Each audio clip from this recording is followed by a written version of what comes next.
Jain రిఫార్మేడ్ church 11వ వార్షికోత్సవం సందర్భంగా సంఘాన్ని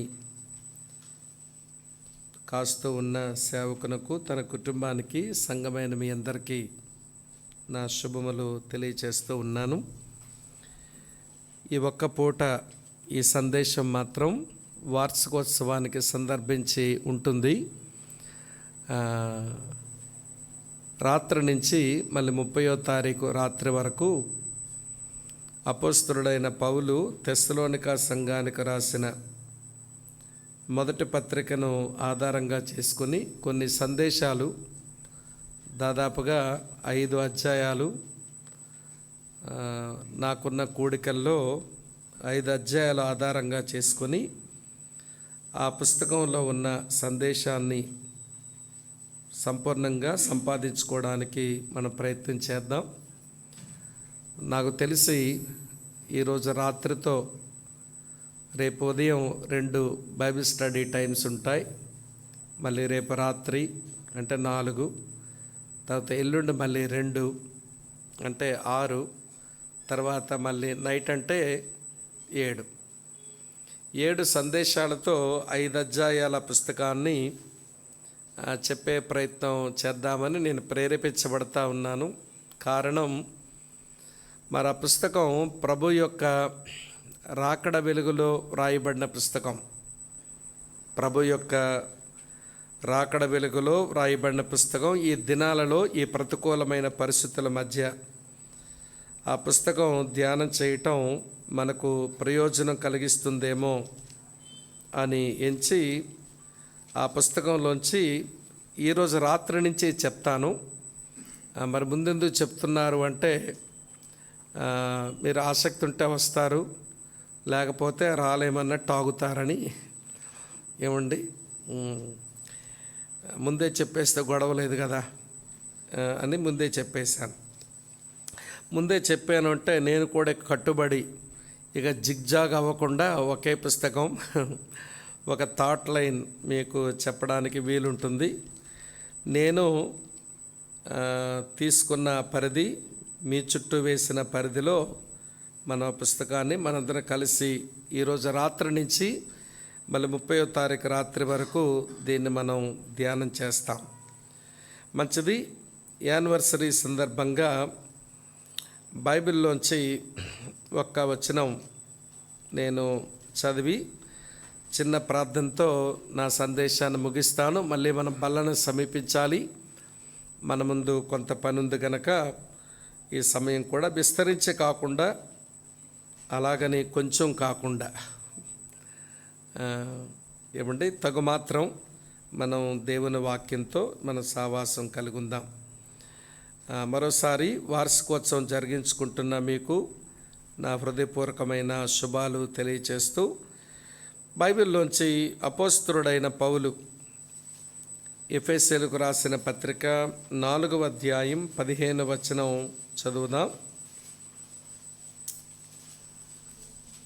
ప్రేమ కలిగి సత్యము చెప్పుచు క్రీస్తు వలె ఉండుటకు మనము అన్ని విషయములలో ఎదుగుదము. చివరి మాట జ్ఞాపకం చేసుకుందాం. మనము అన్ని విషయములలో ఎదుగుదము. ప్రేమ కలిగిన తండ్రి, ప్రియమైన దేవ, మీకు కృతజ్ఞతలు.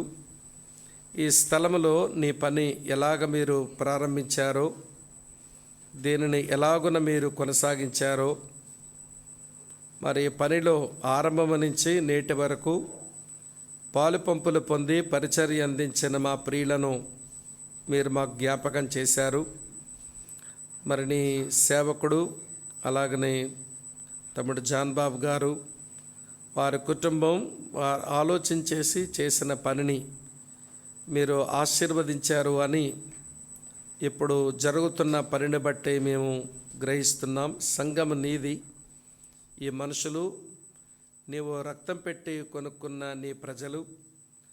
నీ ప్రజలుగా మేము ఈ స్థలంలో కూర్చున్నప్పుడు ఈ మందిరం నీ మహిమతో నిండగా, నీ మహిమను అనుభవిస్తూ సాగడానికి కావలసిన కృప అనుగ్రహించమని, ఇంకా ముందున్న దినాలకు ఈ సమయాలు మాకు దీవెనకరంగా చేయమని, ఈ 3 దినాల వార్షిక కూడికల సందర్భంగా మేము ఒక పుస్తకాన్ని మేము అధ్యయనం చేసి నీ సందేశాన్ని, నీ హృదయాన్ని మేము తీసుకోవడానికి సహాయం చేయమని, ఈ ఉదయకాలపు ఈ సందేశం పొందిన తర్వాత నీ బల్లను మేము సమీపించాలి, మమ్మలను ఆయుత్తపరచండి.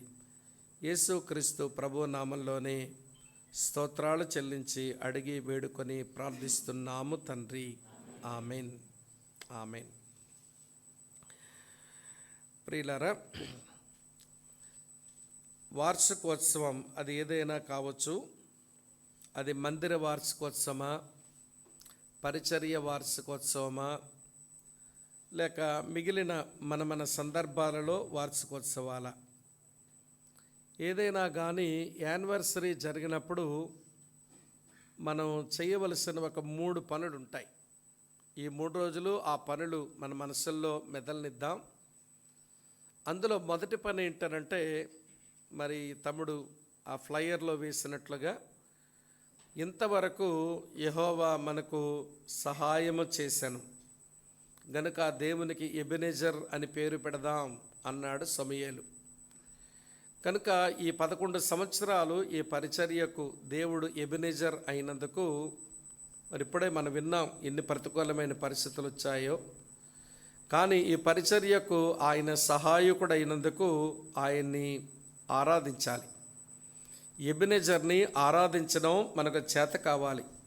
ఈ యానివర్సరీ మీటింగ్స్లో ఒకటి.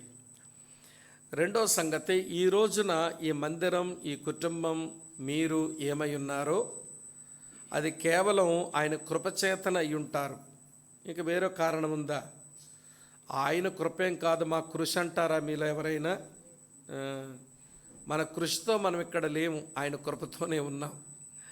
కాబట్టి ఆయన కృపను అర్థం చేసుకుని మన కృతజ్ఞతలు చెల్లించాలి. నెక్స్ట్ వర్క్ ఏంటనంటే థ్యాంక్స్ గివింగ్, కృతజ్ఞతలు చెల్లించాలి.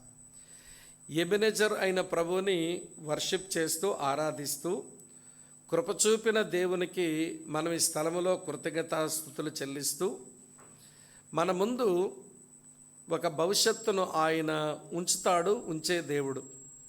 ఇర్మియా 29:11 అంటాడు కదా, మీ కొరకు నేను రాగల దినములలో మీ కొరకు నేను ఉద్దేశించిన సంగతులు అవి సమాధానకరమైనవే కానీ హానికరమైనవి కావు.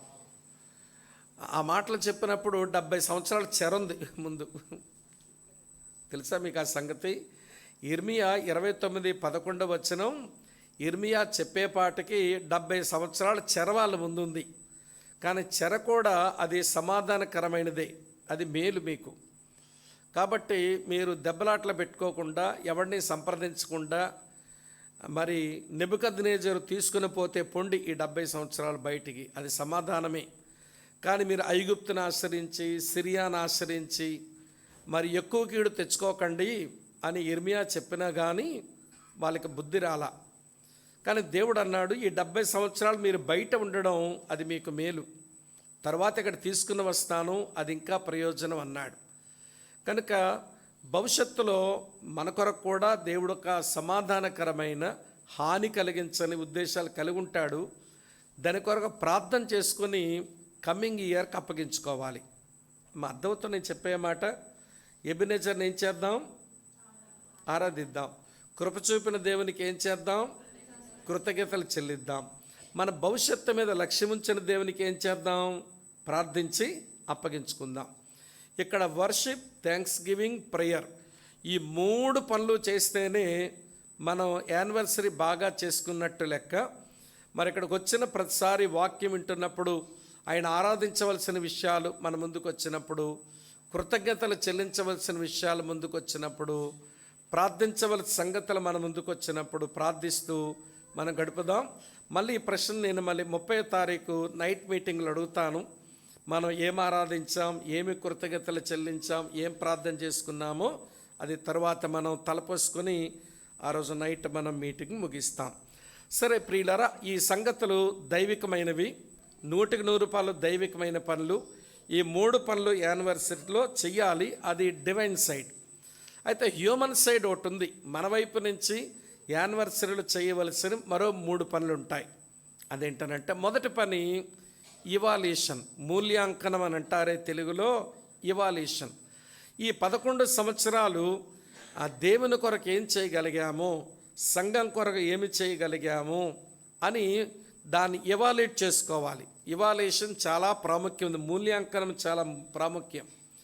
తర్వాత మూల్యాంకనం అర్థమైన తర్వాత, ఇవాల్యుయేషన్ మనకు అర్థమైన తర్వాత ఎక్కడ మనం విఫలమయ్యాము, ఎక్కడ మనం సఫలమయ్యాము, ఎక్కడ ఫెయిల్యూర్స్ వచ్చినా, ఎక్కడ సక్సెస్ అయినాము, ఇవన్నీ దృష్టిలో పెట్టుకొని భవిష్యత్తు కొరకు ఒక గోల్ ఏర్పాటు చేసుకోవాలి. దాన్ని గోల్ సెట్టింగ్ అని అంటాం. ఏంటంటే ఇది గోల్ సెట్టింగ్. ఇవాల్యుయేషన్ జరగకుండా గోల్ సెట్టింగ్ అవ్వడానికి వీల్లేదు. స్టార్టింగ్లో అంటే ముందు గోల్ సెట్టింగ్ ఉంటుంది. 11 సంవత్సరాలు ట్రావెల్ చేశాం కదా, కాబట్టి మళ్ళీ ఇప్పుడు గోల్ సెట్టింగ్ ముందు కాదు. ఇప్పుడు ఫస్ట్ చేయాల్సిన పని మూల్యాంకనం, ఇవాల్యుయేట్ చేసుకుందాము. వాక్యం వింటూ దేవుని సందులో కూర్చొని మూల్యాంకనం చేసుకుందాం. మూల్యాంకనం అయిన తర్వాత చేయాల్సిన పని లక్ష్యాన్ని మనం నిర్దేశించుకోవాలి, ఒక గమ్యాన్ని మనం ముందు పెట్టుకోవాలి. పెట్టుకున్న తర్వాత మూడో పని ఏంటనంటే ప్లాన్ ఆఫ్ యాక్షన్. ఇక ఆ లక్ష్యం ఛేదించడం కొరకు మన కార్యాచరణ కొరకు ప్రణాళికలు వేసుకోవాలి ఈ సంవత్సరం అంతటికి. అప్పుడు మనం యానివర్సరీ బాగా చేసుకున్నట్టు లెక్క. యానివర్సరీ అంటే ఏమంటే హ్యాపీ యానివర్సరీ అని పలుకు పలికేస్తే అయిపోదు క్రైస్తవ్యంలో. మొదటి పని ఏంటమ్మా ఇవాల్యుయేషన్, చెప్పండి. రెండో పని ఏంటి గోల్ సెట్టింగ్. మూడో పని ఏంటి చెప్పండి ప్లాన్ ఆఫ్ యాక్షన్. ఈ 3 పనులు జైన్ రిఫార్మడ్ చర్చ్ ఈ 3 దినాల మీటింగుల్లో వాక్యం వింటూ మీరు చేసుకోవాలని కోరుతా ఉన్నాను. సరే, ఆరంభం కొరకు evaluation, goal setting, plan of action కొరకు ఒక వచనంలోంచి కొన్ని తలంపులు మీతో చెప్పే ప్రయత్నం చేస్తాను. ఆ వచనం ఏంటనంటే దేవుని యొక్క ఉద్దేశం, దేవుని సంఘం ఎడల, అది అపోస్తలుడైన పౌలు మాట్లాడుతున్నాడు. ప్రేమ కలిగి సత్యము చెప్పొచ్చు, క్రీస్తు వలె ఉండటకు మనం అన్ని విషయములలో ఎదుగుదాము. రైట్, వినండి. ఇప్పుడు ఎంతవరకు ఎదిగాము అనేది చూసుకోవడం ఇవాల్యుయేషన్ అయితే, ఇప్పుడు మనం పెట్టుకోవలసిన లక్ష్యం ఇదివరకు ఉంది, ఆ లక్ష్యం ఉండాలి. ఇప్పుడు కూడా ఉండాల్సిన లక్ష్యం ఏంటనంటే క్రీస్తు వలె ఉండటం. మరి కార్యాచరణకు ప్రణాళిక ఏంటనంటే అవండి అన్ని విషయాల్లో ఎదగడానికి మన ప్రణాళికలు చేసుకోవాలి. మెట్టుకు స్నేహితులారా, మీ యొక్క ఇవాల్యుయేషన్ ఎవరికి వాళ్ళు ఇండివిజువల్గా చేసుకోండి. తర్వాత ఈ గోల్ అందరిది ఒకటై ఉండాలి, మనమంతా క్రీస్తు వలె ఉండాలి, అంతే. అసలు క్రీస్తు వలె ఉండటం అనే ఈ లక్ష్యం మన దగ్గర స్టార్ట్ అయింది కాదు, ఇది దేవుని మనసులోనే ఆరంభమైన లక్ష్యం అన్నమాట. చూపించమంటారా? తండ్రి అయిన దేవుడు నీ విషయంలో ఒక గోల్ పెట్టుకున్నాడు, నా విషయంలో గోల్ పెట్టుకున్నాడు. ఖమ్మంలో ఉన్న ఈ చర్చలో ఉన్న అందరి విషయంలో దేవుడు ఒక లక్ష్యం పెట్టుకున్నాడు. చదవండి ఈ వచనం, రోమాపత్రిక 8వ అధ్యాయం 29వ వచనం. రోమాపత్రిక 8వ అధ్యాయం 29వ వచనం. ఎందుకనగా తన కుమారుడు అనేక సహోదరులలో జ్యేష్ఠుడగునట్లు దేవుడు ఎవరిని ముందు ఎరిగనో వారు తన కుమారునితో సారూప్యము గలవారొకటకు వారు ముందుగా నిర్ణయించెను. మరియు ఎవరిని ముందుగా నిర్ణయించినాడో వారిని పిలిచినాడు, ఎవరిని పిలిచాడో వారిని నీతిమంతులుగా తీర్చాడు, ఎవరిని నీతిమంతులుగా తీర్చాడో వారిని మహిమపరిచాడు. అందులో మొదటి మాట చూడండి, తన కుమారునితో సారూప్యము గలవారు. ఒకటి అండర్లైన్ చేయండి. అది మనందరి ఎడలా ఉన్నటువంటి దేవుని యొక్క యూనివర్సల్ కామన్ వినండి పర్పస్. అది మనందరి విషయంలో దేవుడు కలిగిన సంకల్పం. అదే సార్వత్రికంగా, వ్యక్తిగతంగా, సంఘంగా దేవుడు కలిగిన లక్ష్యం ఏంటనంటే మనమంతా తన కుమారుడైన యేసుక్రీస్తు యొక్క సారూప్యములోనికి రావాలట. అంతే, క్రీస్తు వలె ఉండుటన్న ఆలోచన ఇది మన దగ్గరది కాదు. ఎక్కడుంది? తండ్రి అయిన దేవుని యొద్దనే ఉంది. కుమారుడైన యేసుక్రీస్తు కూడా నీ ఎడల ఒక లక్ష్యం ఉంది. అది చూడండి, చూపిస్తాను. ఎఫెసీ 4వ అధ్యాయం 11వ వచనంలో ఉంటుంది. ఎఫెస్ ప్రతి రిఫరెన్స్ రాసుకోండి, ఐడియా కూడా పక్కన రాసుకోండి. 4:11 మనమందరము విశ్వాస విషయములోను దేవుని కుమారుని గూర్చిన జ్ఞాన విషయములోను ఏకత్వం పొంది సంపూర్ణ పురుషుల మగ వరకు, అనగా క్రీస్తునకు కలిగిన సంపూర్ణతకు సమానమైన సంపూర్ణత కలవారమగు వరకు ఆయన ఎలాగ నియమించారు. ఈ మాట అండర్లైన్ చేయండి. ఈ మాట ఏంటనంటే క్రీస్తునకు కలిగిన సంపూర్ణతకు సమానమైన సంపూర్ణత కలవారమగు వరకు. అది కుమారుని యొక్క లక్ష్యం. నీ ఎడల కుమారుడైన దేవుడు పెట్టుకున్న లక్ష్యం అదే. తండ్రి లక్ష్యం తన కుమారుని సారూప్యంలోకి నువ్వు రావాలని, కుమారుడైన యేసుక్రీస్తు ఒక లక్ష్యం ఆయన కలిగిన సంపూర్ణతకు సమానమైన సంపూర్ణత గలవారం కావాలని. మరి పరిశుద్ధాత్మ దేవుడికి ఏం లక్ష్యం లేదా? ఆయన గురి గమ్యం లేకుండా పనులు చేసుకుంటే పోతాడా? లేదు లేదు లేదు. లేఖనాల్లో ఆయన లక్ష్యం కూడా రాసింది. చూపిస్తాను చూడండి, చదవండి. ఆ వచనం 2 కొరింథీ 3:18 ఉంటుంది. ఈ 3 వచనాలు మన ఎడల దేవునికున్న లక్ష్యం కాబట్టి, ఆ దేవునిలో ఉన్న 3 వ్యక్తుల త్రిత్వం కొన్న లక్ష్యం కాబట్టి, ఈ 3 వచనాలు ఎప్పుడు అడిగినా చెప్పగలిగినట్లుగా జ్ఞాపకం పెట్టుకోవాలి. 2 కొరింథీ 3:18 చూస్తారా ఏమి రాసిందో? మనమందరమును ముసుగులేని ముఖముతో ప్రభు యొక్క మహిమను ప్రతిఫలింప చేయొచ్చు, మహిమ నుంచి అధిక మహిమను పొందొచ్చు, ప్రభువు ఆత్మ చేత ఆ పోలికగానే ఈ మాట అంటలించండి. ప్రభువు ఆత్మ చేత ఆ పోలికగానే మార్చబడుచున్నాము. పరిశుద్ధాత్మ దేవుని లక్ష్యం ఏంటనంటే నీవు ప్రభు అయిన యేసుక్రీస్తు వారి యొక్క పోలికలోనికి మార్చబడాలి. తండ్రి లక్ష్యం కుమారుని స్వారూప్యంలోకి రావాలి. కుమారుని లక్ష్యం తన సంపూర్ణతలోనికి రావాలి. పరిశుద్ధాత్మ దేవుని లక్ష్యం యేసయ్య పోలికలోనికి రావాలి. మెట్టుకు ఇవన్నీ కలిపితే క్రీస్తు వలె ఉండడం అన్నమాట. అందుకంటాడు, మీరు క్రీస్తు వలె ఉండుటకు అన్ని విషయములలో మీరు ఎదగండి.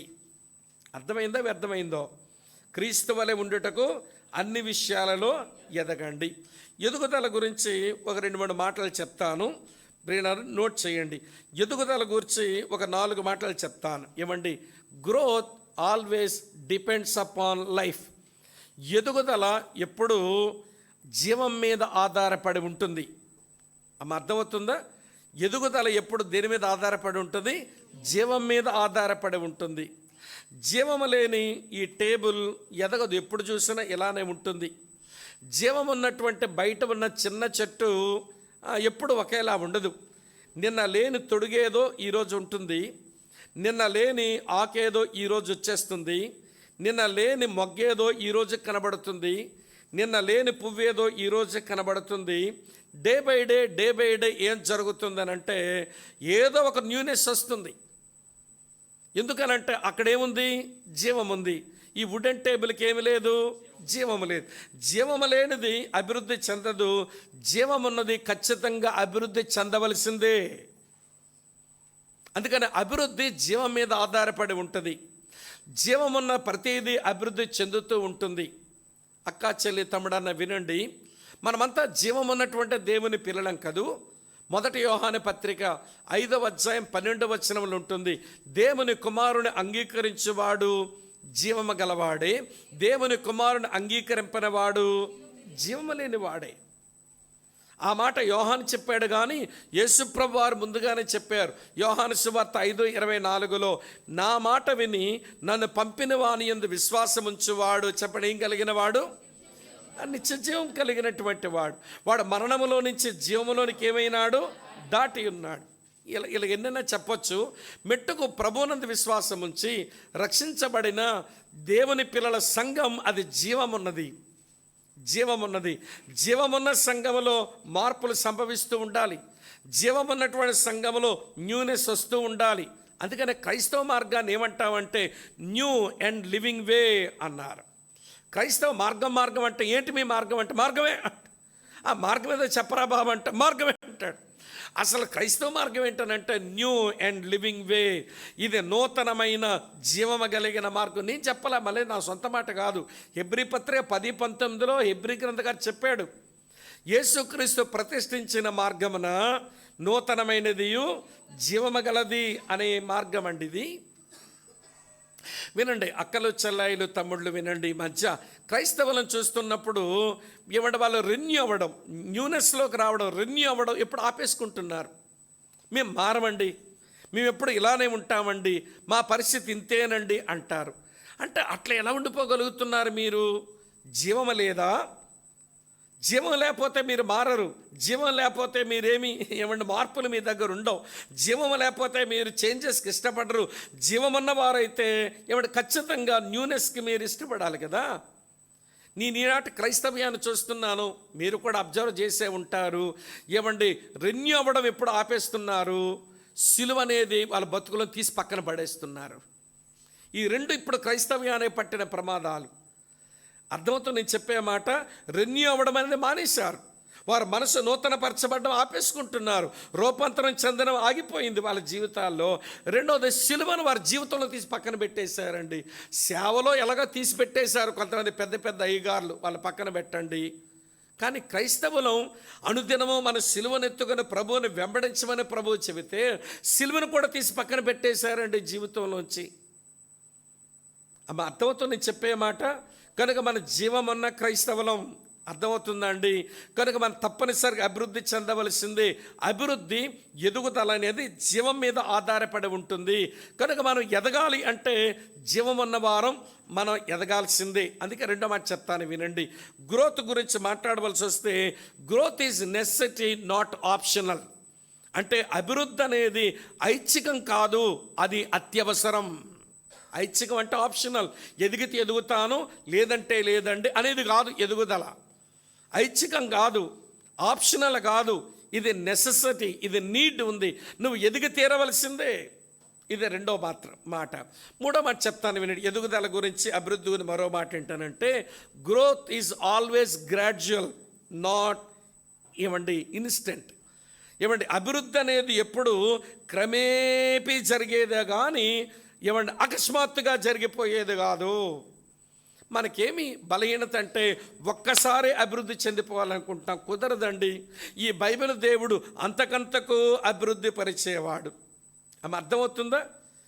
దావీదు వృద్ధి చెందాడు, ఒక రాత్రిలోనే వృద్ధి చెందాడంటారా? 2 సమూయేలు 5:10 రాసి ఉంటుంది. యెహోవా దావీదుకు తోడుగా ఉండెను, అతనికి అంతకంతకు వర్ధిల్లించు ఉంచెను అని రాసి. అంతకంతకు బైబిల్ వృద్ధి అంతకంతకు ఉంటుంది, లోకం వృద్ధి ఒక్క రాత్రిలోనే అంటదన్నమాట. సాతానుడేమో ఒక్కసారి సాగిలపడు, ఈ లోకరాజ్యాలు వాటి మహిమిస్తానంటాడు. తండ్రి అంటాడు, నువ్వు భూమి మీద 33 సంవత్సరాలు బతికి సిలువ మీద చచ్చిపోయి పాతి పెట్టబడి పునరుత్థానం చెంది 40 రోజులు శిష్యులతోండి నా దగ్గరకు వచ్చి నా కుడి పక్కన కూర్చొని, తండ్రి జనములు నాకు స్వాస్యముగాను భూమిని దిగంతములు సొత్తుగిస్తానన్నావు, ఇవ్వా తండ్రి ఇవ్వాతని అడుక్కో అప్పుడు ఇస్తానంటాడు. అన్ని తిప్పలు ఎందుకు అసలు? ఒక్కసారి సాగిలి పడిపో, ఒక్కసారి ఇచ్చేస్తానంటాడు.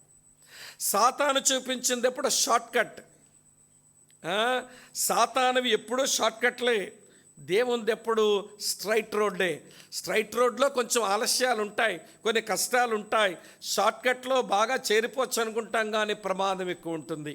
నేను జ్ఞాపకం చేస్తున్న విషయం ఏంటంటే అభివృద్ధి ఎప్పుడు క్రమేపీ జరిగేదే కానీ అకస్మాత్తుగా కనబడేది కాదు. గుర్తుపెట్టుకోండి మాటలు. ఏం చెప్పాను ఇప్పుడు?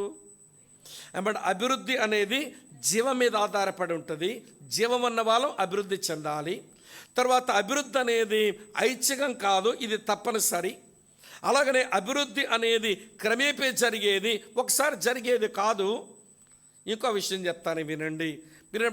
మాట, అభివృద్ధి అనేది ఎప్పుడు కష్టమే, అది సులభతరం కాదు. Growth is always difficulty, not easy. అభివృద్ధి అనేది ఎప్పుడు అది కష్టమే, కానీ అది తేలిగ్గా రాదు అనే విషయం జ్ఞాపకం పెట్టుకుంటే మెట్టుకు ప్రభు అంటున్నాడు, మీరు నా కుమారుడైన యేసయ్య స్వారూప్యంలోకి రావాలి. మీరు నేను కలిగిన సంపూర్ణతకు సమానమైన సంపూర్ణత రావాలి. మీరు ప్రభు అయిన యేసుక్రీస్తు యొక్క పోలికలోనికి రావాలి. ఇట్లా ఆయన ఎట్టివాడై ఉన్నాడో మీరు అట్టివారు కావాలంటాడు. ఈ మాట భలేగా ఉంటుంది. 1 యోహాను పత్రిక 4:17 యోహాను అంటాడు, యేసు ఎట్టివాడో ఆయన ఈ లోకములో ఉన్నప్పుడు ఇప్పుడు ఈ లోకములో మనం అట్టివారమై ఉండాలి అంటాడు. ఎట్టివాడో అట్టివారం అవ్వాలంట. అదే క్రీస్తు వలె ఉండటం, అదే క్రీస్తు సారూప్యం. ఇవన్నీ సినోనిమ్స్, పర్యాపదాలు చెప్తున్నాను. క్రీస్తు వలె ఉండడం, క్రీస్తు సారూప్యంలోకి రావడం, క్రీస్తు సంపూర్ణత పొందడం, క్రీస్తు పోలికలోకి ఇవన్నీ ప్రభు మన ఎడల కలిగి ఉన్న ఒక అద్భుతమైనటువంటి లక్ష్యాలు. కనుక 11 సంవత్సరాలు ఈ సంఘ సావాసంలో ప్రయాణం చేసిన మనం ఈ లక్ష్యం దగ్గరికి వచ్చి ఎవాల్యుయేట్ చేసుకుందాం, మరోసారి గోల్లో నిలబడదాం. అందుకొరకు మనం కొన్ని విషయాలు అభివృద్ధి చెందాలట. క్రీస్తు వలె ఉండుటకు చెప్పండి ఏమన్నాడు? అన్ని విషయములలో అభివృద్ధి చెందండి. ఎన్ని విషయాలు లేఖనమిచ్చే ఒక 4 సంగతులు చెప్తాను, అప్పుడు టైం అయిపోతుంది. చాలా ఉన్నాయి కానీ 4 చాలు. మనం ఏమంటే మన సంఘ జీవనంలో ప్రభు మహిమార్థం, మన వ్యక్తిగత క్షేమాభివృద్ధి కొరకు, మన మేలు కొరకు యోగ్యమైన క్రైస్తవ జీవితం జీవించడానికి ఒక 4 విషయాలలో అభివృద్ధి వస్తే సరిపోతుంది అన్నట్టు. ప్రధానమైన 4 చెప్తాను, సావధానంగా మీరు వినాలని నేను మీకు మనవి చేస్తున్నాను. నెంబర్ 1 చదువుతాను చూడండి. మొదటి తెస్సలోనిక పత్రిక 3వ అధ్యాయం 13వ వచనం. మొదటి తెస్సలోనిక పత్రిక 3వ అధ్యాయం 13వ వచనం. మన తండ్రి అయిన దేవుని ఎదుట మీ హృదయములను పరిశుద్ధత విషయమై అనింద్యమైనవిగా ఆయన స్థిరపరచుటకై మేము మీ ఎడల ఎలాగ ప్రేమలో అభివృద్ధి పొంది వర్ధిల్లుచున్నామో అలాగే మీరును ఒకని ఎడల ఒకడును మనుషులు అందరి ఎడలను ప్రేమలో అభివృద్ధి పొంది వర్ధిల్లునట్లు ప్రభు దయచేయునుగాక. మొదట అభివృద్ధి, గ్రో ఇన్ గాడ్స్ లవ్. దేవుని ప్రేమలో అభివృద్ధి చెందండి. ఏంటమ్మా ఇందులో? దేవుని ప్రేమలో అభివృద్ధి చెందండి. ఇలా మీకు జ్ఞాపకం చేస్తాను. ప్రేమలో అభివృద్ధి చెందడం, అసలు స్వతహాగా మనం ప్రేమ కలిగిన వాళ్ళం అంటారా చెప్పండి? యేసు ప్రభుని మినహాయిస్తే, యేసు ప్రభుని నమ్ముకోకపోతే మనం ప్రేమ కలిగిన మనుషులమేనంటారా? కాదు. మరి ప్రేమని అంటుంటారేంటి మరి అంటే? అది ప్రేమ కాదు, అది ఆకర్షణ. ఏమండి, ఒక స్త్రీని చూసిన ఒక పురుషునికి, ఒక పురుషుని చూసిన స్త్రీకి లోపలేదో ఏమండి ఆ వ్యక్తిని బట్టి ఆకర్షణ కలిగితే ఏమండి లోపల ఒకలాంటి వాంఛ కలుగుద్ది ఆ మనిషి మీద. ఆ ఆకర్షణకు వాంఛనకు లోకం పెట్టిన పేరేంటనంటే ప్రేమ. ఆ వాంఛలో పడినటువంటి వాడు చెప్పే డైలాగ్ ఏంటనంటే 143. తెలుసా మీకు 143 అంటే? ఈ తరానికే మైదా రోగమో కానీ ఏమంటే భాషలో కూడా స్పష్టంగా పూర్తిగా పలకరంట. వాట్సాప్ లాంగ్వేజ్ ఏంటమ్మా? 143 అంటే 1 అంట ఐ అంట, 4 అంటే LOV అంట, ఏమంటే 3 అంటే YOI అంట. 143 ఐ లవ్ యూ. నేను అప్పుడప్పుడు యవనస్తులు చెప్తా, ఈరోజు మీరు 143 బండి ఎక్కితే రేపు 108లో వచ్చి క్యాజువాలిటీలో జాయిన్ అవుతారు.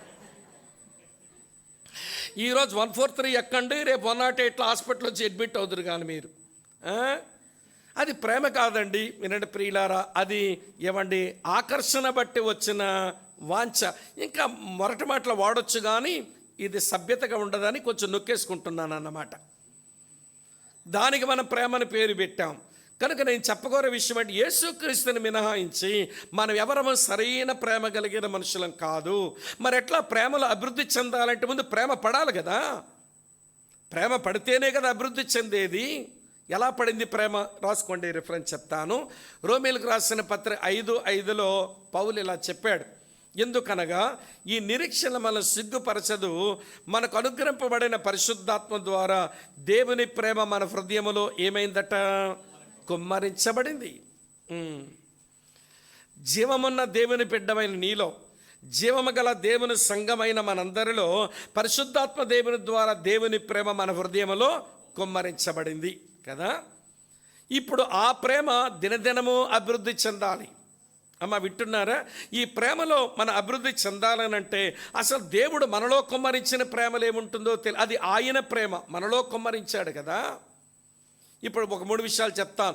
దేవుని ప్రేమను 26 పుస్తకాల వెలుగులో మనం చూస్తున్నప్పుడు ఆయన ప్రేమకున్న మొదటి లక్షణం, అది కారణాలు చూడకుండా ప్రేమిస్తుంది. అది అన్కండిషనల్ లవ్. ఏ మంచి కారణం ఉందని నన్ను దేవుడు ప్రేమించాలి, ఏ మంచి కారణం ఉందని దేవుడు నిన్ను ప్రేమించాలంటే నిర్హేతుకంగానే ప్రేమిస్తాడు ఆయన. షరతులు చూడకుండానే ప్రేమిస్తాడు ఆయన. ఆయన ప్రేమ బేషరతు ప్రేమ. ఇది ఎప్పుడు మర్చిపోకూడదు. ఆ ప్రేమ లోపలికి వచ్చింది, దాన్ని సాధన చేస్తూ అభివృద్ధి చెందాలి మనం. రెండో సంగతి చెప్తాను వినండి. ఆయన ప్రేమ అండర్స్టాండింగ్లో, అర్థం చేసుకుంటూ ప్రేమిస్తుంది. మనుషులెవరూ మనం సంపూర్ణంగా అర్థం చేసుకుంటూ ప్రేమించలేరు, అది దేవునికి మాత్రమే చెల్లును. ఆయన ప్రేమ అర్థం చేసుకుంటూ ప్రేమించే ప్రేమ. దాంట్లో మనం అభివృద్ధి చెందాలి. అరే ఆ తప్పిదం ఎందుకు చేస్తున్నాడు పదే పదే అంటే, అర్థం చేసుకుని ప్రేమిస్తే అందులోంచి బయటకి అతను తీసుకురావడానికి ప్రయత్నం చేస్తాము. మనం అర్థం చేసుకోకపోతే మన సంఘములో, సమాజంలో మరొక పరిసయ్యుల మాదిరి మారిపోతాం. అర్థమవుతుంది నేను చెప్పే మాట. ఇది రెండు. మూడో సంగతి ఏంటంటే, దేవుని ప్రేమకున్న మరి యొక్క ఔన్నత్యం ఏంటంటే అన్చేంజింగ్ లవ్. అది మారదు. ప్రభు అయిన యేసుక్రీస్తే చెప్పారు, అప్పగించబడే రాత్రి ఎవడు తన ముద్దు పెట్టుకుని అప్పగించేవాడు తన పక్కనే ఉంటే అక్కడ ఒక మాట చెప్పబడింది. అది యోహాను సువార్త 13వ అధ్యాయం మొదటి 2 వచనాల్లో, యేసు తన వారిని అంతము మట్టుకు ప్రేమించును. చివరి వరకు ప్రేమిస్తాడు. ఆయన ప్రేమ మారదు. కనుక ప్రియులారా, ఇది దేవుని ప్రేమ యొక్క ఔన్నత్యం. ఆ ప్రేమను దేవుడు మన హృదయంలో కుమ్మరిస్తే మనము మరొక వ్యక్తిను, వినండి, కారణాలు చూడకుండా మరో వ్యక్తిని అర్థం చేసుకుంటూ మరో వ్యక్తికి ప్రేమలో మార్పు లేకుండా ప్రేమించే ఆ ప్రేమలో దినదినము అభివృద్ధి చెందాలట. అది క్రీస్తు వలె ఉండుట, అన్ని విషయాల్లో ఎదగటం. అన్ని విషయాలంటే ప్రేమలో అభివృద్ధి చెందటం. నేను మీకు లెక్క అడుగుతాను, నాకు లెక్క చెప్పండి. 5 - 1 ఎంత అంటారు? ఎవరేదో చెప్పారు అమ్మా. 5 - 1 ఎంతమ్మా? 4. ఏమండి, డివైన్ మ్యాథమెటిక్స్ వేరుగా ఉన్నాయండి.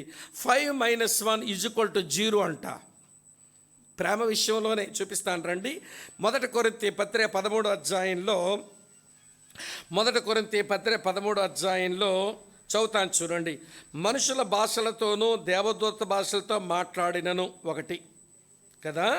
తర్వాత 2వ వచనంలో, ప్రవచించు కృపావరము కలిగే మర్మములన్నీ జ్ఞానమెంత ఎరిగిన వాడనైనను, ఇది 2. కొండలను పెగలించగలిగిన పరిపూర్ణ విశ్వాసము గలవాడనైనను, ఇది 3. తర్వాత అమ్మ వింటున్నారా, బేదల పోషణ కొరకు నా ఆస్తంతా ఇచ్చినను, ఇది 4. కాల్చివేయబొట్టకు నా శరీరం అప్పగించినను, ఇది 5. ఈ 5లో ఇప్పటికే 2 సార్లు రాసింది. అది ఏంటనంటే, ప్రేమ లేని వాడనైతే, మరోసారి రాసింది మళ్ళీ 2వ వచనం అడుగున ప్రేమ లేని వాడనైతే, మళ్ళీ ఏమంటే 3వ వచనం అడుగును రాసింది చూడండి, ప్రేమ లేని వాడనైతే. కనబడిందా 3 సార్లు? అమ్మ కనబడిందా? చూడండి, ఆ మొదటి వచనంలోనే 2వ లైన్లో ప్రేమ లేని వాడనైతే అని ఉంది. తర్వాత 2వ వచనం ఇవ్వండి, ఆ చివరి లైన్లో ప్రేమ లేని వాడనైతే అని రాస్తుంది. మళ్ళీ 3వ వచనం చివరి లైన్లో ప్రేమ లేని వాడనైతే అని రాస్తుంది. ఇప్పుడు నా దగ్గర 5 ఉండొచ్చు. ఏంటి 5? నేను భాషలు మాట్లాడినాను, అలాగని ఏదో భాషలు ఉన్నాయని కాదు అక్కడ అర్థం. ఆయన ఏమంటే కౌంటర్ అటాక్ చేస్తున్న మాటది. దాన్ని తీసుకొచ్చి భాషలు మాట్లాడే ప్రక్రియకు తలుపు తెరిచే పని చేయకండి. వినండి ప్రియులారా, భాషలు మాట్లాడగలిగిన, లేక మర్మాలన్నీ ఎరిగిన జ్ఞానమంతా ఉన్నా, లేక కొండలు పెగల్చగలిగిన విశ్వాసం కలిగినోడినైనా, నేను మంచి సోషల్ వర్కర్ని, పేదలకు నా ఆస్తంతా ఇచ్చేసిన, తర్వాత నా శరీరం అప్పగించి కాలిపోయి అసాక్షినైపోయేటంత సమర్పణ ఉన్న, ఈ 5 మైనస్ ప్రేమ = చెప్పండి ఇప్పుడు 0. మనం 5 - 1 = 4 అన్నాం. దేవుడు అన్నాడు ఈ 5 - 1 = 0 అంటున్నాడు. కనుక వినండి ప్రియులారా, మనకు తెలుసు క్రైస్తవ జీవిత పునాదులే ప్రేమని, దాని యొక్క కొనసాగింపు ప్రేమని. కనుక ప్రేమలో మన అభివృద్ధి చెందాలది దేవుని ప్రేమ అనే విషయం అర్థం చేసుకున్నప్పుడు ఇప్పుడు చెప్తాను వినండి ప్రియులారా. ఇప్పుడు ఆ ప్రేమలో అభివృద్ధి చెందిన వారు 3 యాంగిల్స్లో డెవలప్మెంట్ కనబడాలి. 3 కోణాలలో వీరు అభివృద్ధి కనపరచాలి. ఈ 3 కోణాల అభివృద్ధి కనపరచాలి. ఒకటి అమ్మ వింటున్నారా, దైవిక కోణం, దేవుని ఎడల ప్రేమ. దేవుని ఎడల ప్రేమలో అభివృద్ధి చెందాలి. అమ్మ ఆలకిస్తున్నారా ఈ మాట? దేవుని ఎడల ప్రేమలో అభివృద్ధి చెందడం. నేను చాలాసార్లు ఖమ్మంలో ఈ మందిరంలో చెప్పాను, దేవుని ఎడల ప్రేమ ఉంటే, దేవుని ఎడల ఉన్న ప్రేమ ఆయన కోరుకున్నట్లుగా మన ప్రవర్తనలో మార్పు తీసుకొచ్చేయాలి. ప్రేమించిన వ్యక్తి కొరకు ప్రేమించేవాడు తన ప్రవర్తనలో మార్పులు తెచ్చుకుంటాడు. ఆమె అర్థమవుతున్నదా? రెండో సంగతి ఏంటనంటే, ప్రేమించే వ్యక్తి గురించి ప్రేమించినటువంటి వాడు సాహసం చెయ్యాలి. ఈ రెండు మాటలు గుర్తుపెట్టుకోండి, character changing and risk bearing.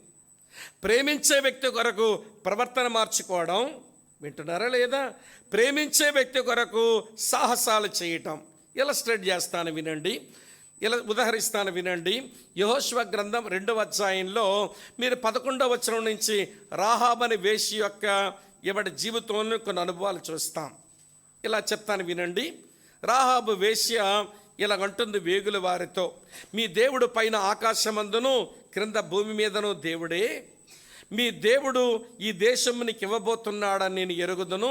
మీ ఎదుట ఎవనికి ధైర్యం చాలదని నేను ఎరుగుదును అని దేవుని గురించి మాటలు చెప్పి తర్వాత వేగుల వారిని దాచింది.